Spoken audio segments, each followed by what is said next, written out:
Hey, you're listening to the Her Paper Route podcast, a show that digs into the growth strategies of entrepreneurs who have built wildly successful businesses. I'm your host, Chelsea Clark, and my guest today is finance expert Michelle Schroeder Gardner of MakingSenseOfCents.com, a blog which has generated over $5 million. And Michelle has been featured on Oprah, Reader's Digest, CNBC, Business Insider, and more. And she is here to share today the specific elements and strategies that have helped her reach success. So welcome to the show, Michelle. Yeah, thank you so much for having me. I am so honored to have you here on the show. I've been following your story for a few years now, so it's really great to have you here. Let's just dive right into it, shall we? Let us know about your startup story. Yeah, so I started Making Sense of Cents back in 2011. Back then, I had no idea what a blog was or how they made money, that they could even make money or anything like that. I was actually reading Cosmopolitan magazine one day, and they were featuring a personal finance blog in it. And I just started reading that personal finance blog. I started reading the comments on their blog and stuff like that. And I realized that there's this huge personal finance community.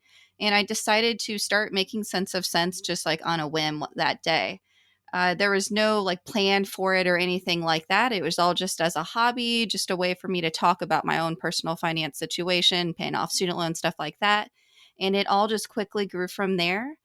Around 2 years after I started Making Sense of Cents, I actually left my day job to blog full time. And I've been blogging full time ever since 2013. I love it. That is so awesome. And you mentioned your student loans. I have to mention that you paid off $40,000 of student loan debt when you were 24. What was that like? What did you do to pay that off? Yeah, so through the personal finance community, I learned a lot about different people paying off their debt quickly. And I realized all the freedom, all the financial freedom, lifestyle freedom, and stuff like that, that they were able to get by paying off their debt quickly. And if other people could do it, I figured, why couldn't I be able to do it as well? And it just sounded so amazing not to have student loans hanging over your head for the next decade or two. And I just decided to pay it off as quickly as I could. There were numerous reasons why I wanted to pay it off quickly, not just for just the financial freedom and stuff like that. It was also so that I could, because around this time I was thinking about blogging full time, but I didn't want a huge monthly debt payment over my head. I mean, I already had a mortgage. I already had, of course, utilities and stuff like that. But I didn't want my huge student loan to be hanging over my head as well. So I gave myself a goal to pay it off quickly, and then that would allow me to have a better buffer. So when I would make the leap to blogging full time, I wouldn't be worrying about my monthly bills as much. Hey, when I started my blog as well, I had some debt from traveling. So I actually did the same sort of thing. I needed to get that debt down so that I could really just focus on the creative side and the tech side and all of the things that go into blogging. I love how you did that with side hustles. Yeah, so I paid off my student loans quickly in 7 months, and that meant I was side hustling a ton. So, of course, I had my day job as a financial analyst, but before work, at lunch, and after work, I was doing a ton of different things to make money. I was blogging on Making Sense of Cents, of course, but I was also writing for other personal finance blogs. I was managing social media for companies online.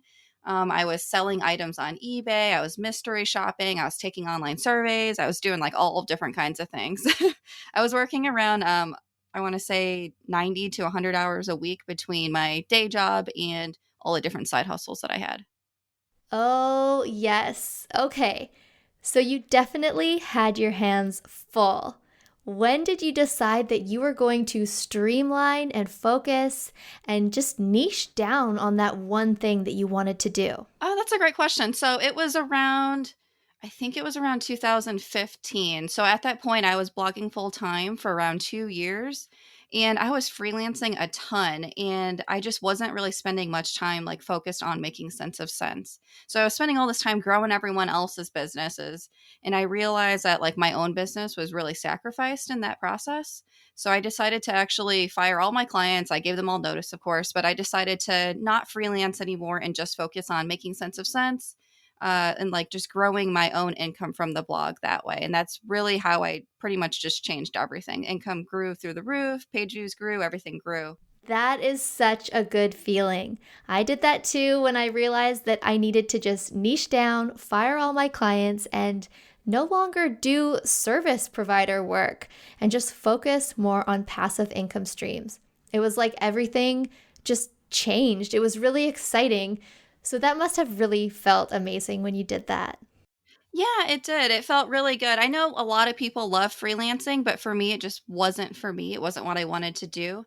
So being able to pursue my own passion was definitely really amazing. Oh, for sure. I mean, those side hustles, those freelance jobs that you were doing, they helped you pay off your debt, and then you were able to focus on the thing that you really wanted to do, which was your blog. And as your blog was growing, what things have been the most influential in its success? Because your blog is massive now. Yeah, I think there's like 2,000 blog posts, probably over that. I actually just deleted a couple hundred. But yeah, there's a lot of blog posts. And I definitely think that helps with growing a blog because, of course, when a reader has been reading Making Sense of Sense since 2011, they want to continue to read new content. They don't want to just read the same things that I wrote back in 2011, which, by the way, back in 2011, my content was not very good. It's definitely grown a lot over the years, which I would expect from any blog. But one major way that I always like to tell people when it comes to growing their blog is to engage with your readers. I feel like a lot of people don't spend much time like building that really loyal readership base. Like they don't respond to comments, respond to emails, or anything like that. And for me, I really pride myself on the fact that I am very active when it comes to just engaging, networking, talking with my readers. I respond to all emails, comments. I always end every blog post with a question to engage readers even more. I try to be active on social media. I'm like huge on my email list and growing my email list, and just really engaging with readers. I think that goes a really long way when it comes to a blog. Absolutely. That's so important. And as your business and your audience has grown, how do you manage your time now so that you can still provide that personal engagement? So it's definitely been a lot more difficult, especially over the past few years, keeping up with emails. There are things that I do, like if the email is more like technical, if it's more about like the course, or if you're having like a technical difficulty, I do have a virtual assistant who helps with emails like that. But if it's like more of a personal email and it's definitely directed at me, like if the question's something about like how can I change my financial life or something like that, like those are emails that I will answer. Usually there's a lot of blog posts on Making Sense of Sense that I can direct readers to. So that definitely helps too. So if I get an email and I can direct them to a blog post, of course, I don't have to send them like 1,000-word email, then answering the question. So I guess that's a good point right there. If I get a lot of questions from readers that are on the same topic, I do like to turn those into blog posts because that's just the best way for me to get everything out and really help them. Ooh, that's a great tip for content creation. I love that. That's definitely my favorite way to come up with new content. Oh, yeah. So, really, just listening to what your audience is saying, surveying them, and turning it around and creating content from what people are literally telling you that they need and want. That is such great advice. And on the topic of list building, what advice do you have for growing an email list of loyal readers who are also customers? Start right away. So for me on Making Sense of Sense, I think I started my email list around it was either end of 2015 or like the beginning of Wow. 2016. So I mean, it was years after I started Making Sense of Sense, like 5 years later, when I finally started to like spend time on growing my email list. And just, I mean, all those years, I just think back about like, oh, just all the emails I lost out on, all the loyal subscribers. So just start right away. And I know it can seem like super overwhelming in the beginning to like look at ConvertKit or what other email subscriber newsletter service that you're looking at. But just start right away and just it becomes easier once you play around with the system. And once you learn it once, I mean, you only have to learn it once, it becomes so much easier. But my second tip would definitely be to create freebie opt ins. So for me, I do have like my affiliate marketing course, but I have freebie opt ins that talk about like what is affiliate marketing cheat sheets and stuff like that. And I feel like that helps get readers on your email list. It kind of warms them up to you. I mean, of course, I can't just like sell a course to them if they have no idea who I am. So freebie opt-ins definitely warm up your audience. And people love free things. So that's a great way to build an email list. There is a ton more coming up on today's episode, but first, I want to quickly thank our sponsor, ConvertKit. I have been using ConvertKit to manage the HerPaperRoute email list for a number of years. ConvertKit just makes it so easy to collect subscribers, send out freebies, send newsletters, and manage all of my funnels. Now guys, I love ConvertKit so much that I created a video workshop of email marketing funnel mistakes and easy fixes. And I want to share this workshop with you. So when you go to herpaperroute.com/convertkit, not only will you find a free trial of ConvertKit there, so you can sign up for free and start playing around and testing it out. If you decide to upgrade to a paid ConvertKit plan, I will give you free access to my email marketing funnels workshop. All of the details can be found at herpaperroute.com/convertkit. I love email marketing, but I am just as obsessed with affiliate marketing. Personally, 80% of my income as a blogger comes from affiliate revenue. And Michelle, this is something that you are really known for. How does affiliate marketing play into your overall revenue strategy? Yeah, so affiliate marketing is the top way that I make money on my blog, and it's been the top way since about 2016. And it's also my most favorite way to make money on a blog. Since I travel full time, it can be super difficult to make sure I always have an internet connection, that it's good enough, that I'm just online all the time. And affiliate marketing makes it so that I can earn an income when I'm on the beach, when I'm sleeping or something. I know that sounds like super cliche, but But it's true. it just allows you to be able to make an income when you're not just on the computer working 8 to 5. Like you're able to earn a pretty passive income, and that's what I really love about it. Yes, yes, yes. Passive income stream. That is what we are all about nowadays. Can you share some lesser known affiliate marketing tips that you have found to work? So my top advice for anyone who is interested in affiliate marketing is to go into Google Analytics, take a look at your top 10 blog posts. And usually I say your top 10 because if it's your top 10, it's probably been your top 10 for a while. And just go to your top 10 blog posts, edit them, and see how you can add an affiliate link to it. See how you can kind of promote something. If you're talking about something on a blog post, there's probably something that you can share that people can buy as well. And just add affiliate links. But of course, you want to be careful. You don't want to come across as super salesy or anything. Just try to include affiliate links pretty naturally, maybe 1 to 3 times in the blog post. And I think that's a really easy way to make affiliate income from blog posts that you already have. And it doesn't take a long time to just edit an old blog post and do that. So that's always my favorite way. Just edit your top 10, take a look at how you can improve them. That is a great tip.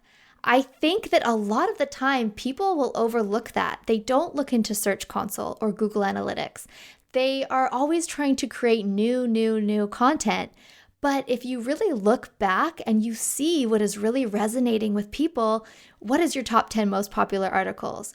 They could really be built out to generate more income. So that is wonderful advice. Thank you. No, you are welcome. You also have a very active affiliate team of bloggers promoting your courses. Can you share some tips for anyone listening who is trying to grow their own successful affiliate team? Yeah, so that is a really good question. I hear that a lot. If you were trying to grow your own affiliate marketing team, if you want your own affiliates for like your own course or whatever your product is, I always recommend reaching out to the network that you already have, because those are people who are probably going to want to promote what you have. So if you have online friends, other bloggers, or people in your niche, just send them a quick email and ask them like what it'll take to get them on your affiliate team. Like what commission are they looking for? Like, are they looking for any freebie links or anything like that? Just what can make it possible for them to want to be on your team?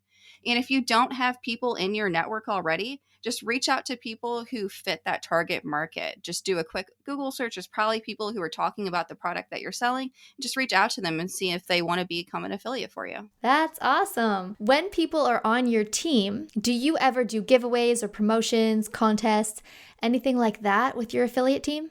So I don't do contests, but I do promotions. So a few times a year, I want to say at least once to twice a year, I do promotions. So I will give them like a really good deal to give to their readers. And I feel like that really, really helps like get the readers interested. And I do allow them to offer their own bonuses and stuff like that. I am creating like a really nice freebie opt-in ebook for my affiliate marketers right now, which is going to be like 30 pages. So, I mean, I'm really excited about it. It should be ready soon. So just things like that, just things that make it easier for people to become an affiliate for your product. Well, thank you so much for coming and sharing your story here today, Michelle. Where can everyone find you and connect with you? Yeah, so the best way to find me would be to go to my personal finance blog, makingsenseofsense.com. If you want to follow more of like my travel lifestyle behind the scenes, that would be my Instagram, and that's instagram.com/Michelle Schroe. And of course, I have Pinterest. I have a free Facebook community for people who are interested in personal finance, and that's called the Making Sense of Sense community. And those are definitely the best places to find more about me and Making Sense of Sense. Well, thank you again. This has been so much fun. Yeah, thanks so much for having me. To start your own blog today, I created a free blogging course for you. Go to herpaperroute.com/start. It's START, and you can get free access to my blog starting course that will show you every step you need to set up your blog today and monetize it into a business. It's herpaperroute.com/start to learn Michelle's affiliate marketing strategies, the ones that she has used to build her $5 million blog. You're going to want to check out her affiliate marketing course. And I am going to sweeten the deal for you. When you use my partner link to sign up for Michelle's course at herpaperroute.com/MSOAM, send me a copy of your receipt and I will give you free access to my affiliate program database, a huge database of over 3,000 affiliate programs in all different niches from brands that are currently accepting bloggers. I will include all of these links in the show notes. Everyone listening, I hope you have a wonderful day. Thank you for tuning in. We will see you in the next episode. Thanks for tuning in to the Her Paper Route podcast. We hope you found this episode helpful. If you did, please say so by leaving us a review and be sure to share this episode with your friends. For more entrepreneurship resources and to connect with Chelsea, swing by herpaperroute.com. Now go make something.